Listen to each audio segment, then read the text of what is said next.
Hey everybody! Today we're going to take a look at a quarantine tub setup that I put together for my semi-arboreal snake that I think I'm going to keep for all the ball pythons that go into that size quarantine tub as well, because I think it's going to work awesome. Also, we're going to look at something that I bought for my ball pythons that actually works way better for snakes that live in trees. But first, listen to my theme song.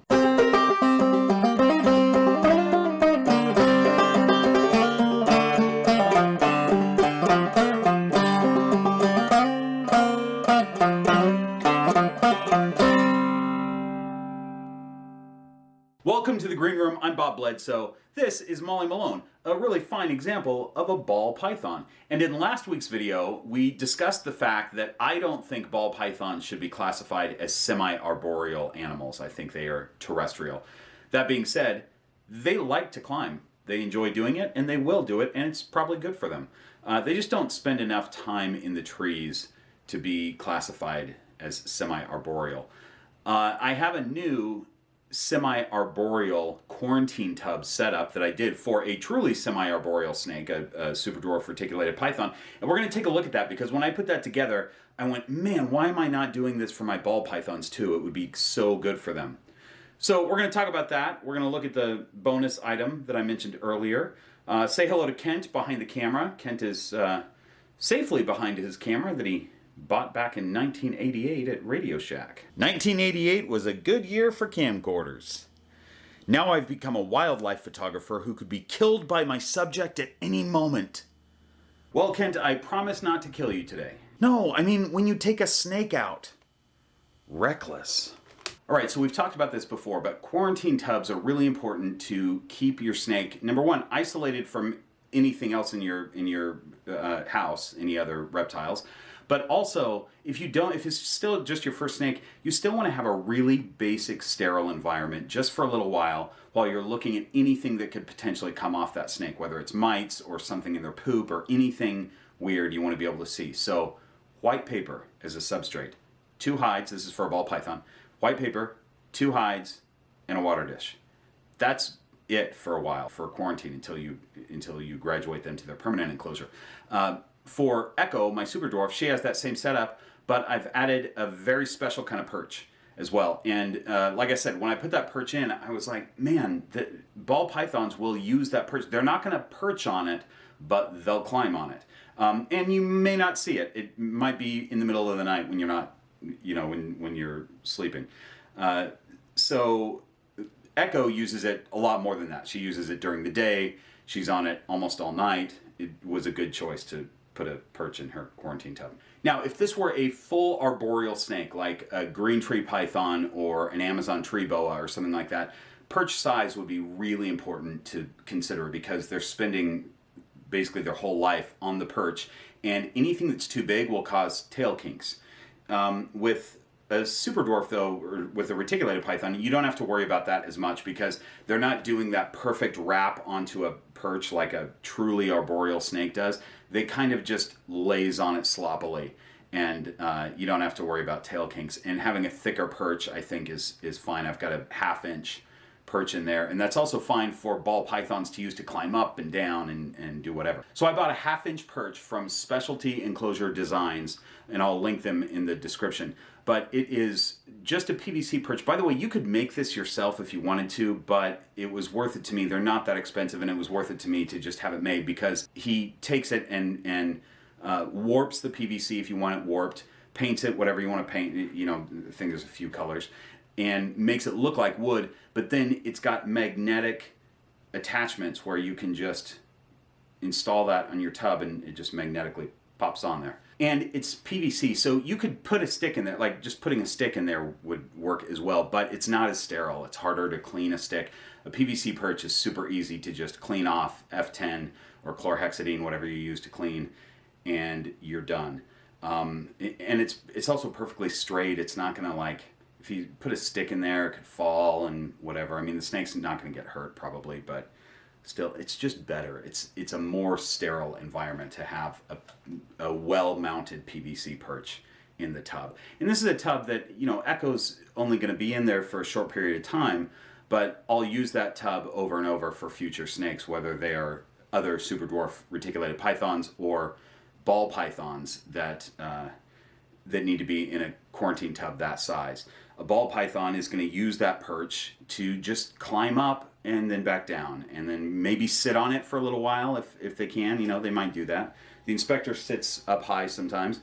And for a hatchling ball python, the reason I think it's cool and an important thing to have as an option for them is that when they're out and about, if they decide to come out of their hide, now oftentimes young ball pythons just are in their hide all the time, but they'll come out a little bit at night, and you want them to sort of understand that they can climb, and they've got some options. If they want to venture out, they can safely climb on top of their hide if they want, or they can get up on this perch and check out the perch stuff. My AC just kicked on. So here's how you install this perch. It's really easy. You pop a couple of holes in your tub, and then you take your magnetic ends and stick one end on the inside and the magnet on the outside.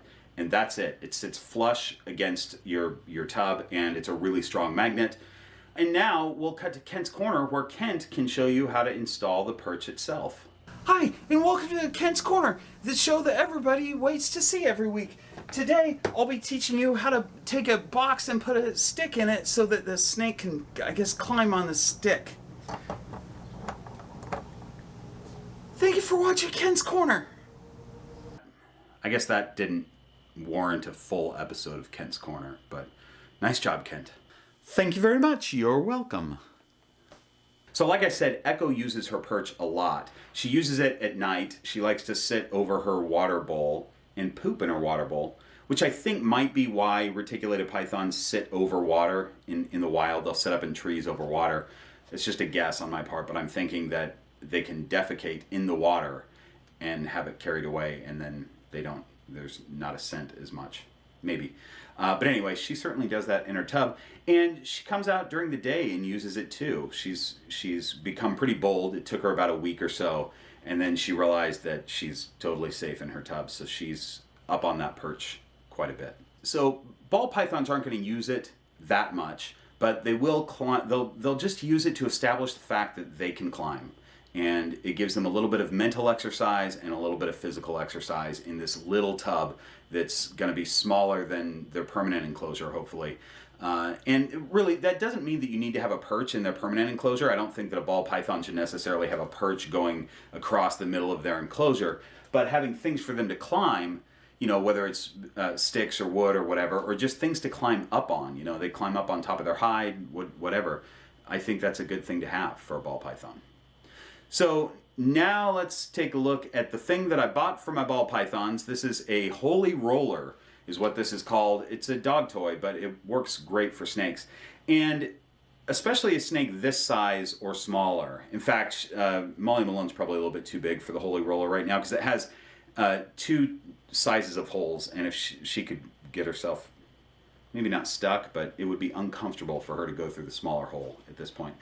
But what I found is that, you know, I bought this for them, and I would let them use it. I would put it in their little playpen that they roam around in, and they just kind of use it as an obstacle. They're not doing anything with it. They're sort of crawling through it. They're not staying on it or anything like that. But Echo will perch on it. And what I've done is I've established, you know, she's still technically in quarantine, but I've established some areas that she can go that my ball pythons won't go on. And one of them is this holy roller suspended from the ceiling with a bungee cord, and she perches on it, and she'll sit on there for like 5 hours during the day. She'll fall asleep on there, and she's kind of, I'm finding out that she's either in explore mode and she wants to go crazy and just explore everything, and I can't let her, but you know, I sort of keep an eye on her and let her go in the places that I've established for her, or she is totally happy to perch. I think she recognizes that ball at this point because she's been on it enough, and she either sits inside it or on top of it and goes to sleep, and sometimes moves to the other side of the ball and falls back asleep again, but she'll spend hours on that thing. And so my point is, if you have an arboreal or semi-arboreal snake, a suspended holy roller ball is the thing. So that is hers now. I'm not using that for the ball pythons. I mean, nothing that she comes in contact with will come in contact with the ball pythons until she's out of quarantine anyway. Hey folks, Future Bob here again with Future Molly Malone. In the future, I order another Holy Roller Ball, and it just showed up. So I've put Molly Malone in it because, oh look, she's going through my hat. I put Molly Malone through it because I wanted to test and see. So they have two different size holes, and the smallest hole in the large ball is the size of the largest hole in the medium ball, which Echo's purple ball is. So Molly just went through and had no problem. She's almost 600 grams, and this small hole gave her plenty of room. So I would recommend for your ball pythons, I'd recommend grab a large one. Large versus medium. Do you guys notice my hat band? Anyway, I highly recommend those dog toys. I've ordered a second Holy Roller Ball for Echo. We know that already. That I'm gonna put hanging somewhere off of this ladder play area that's gonna hang on this door right here. That she can play on a hanging ladder play area. Kent, do you have any final words? Like final words for my life before I'm attacked by a tree snake who's playing on their ladder play area? No, Kent, I meant for this video. Okay. I'm uncomfortable with my work environment. Put that in the video. I bet you won't. Unsafe work environment.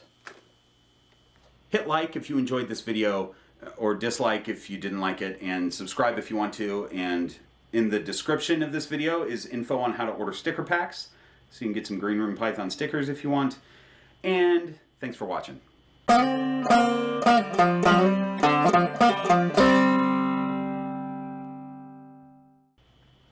Oh look, she's a number 9. She's a number 9. Molly Malone, you just made a number 9. Did you know that? You're a math snake.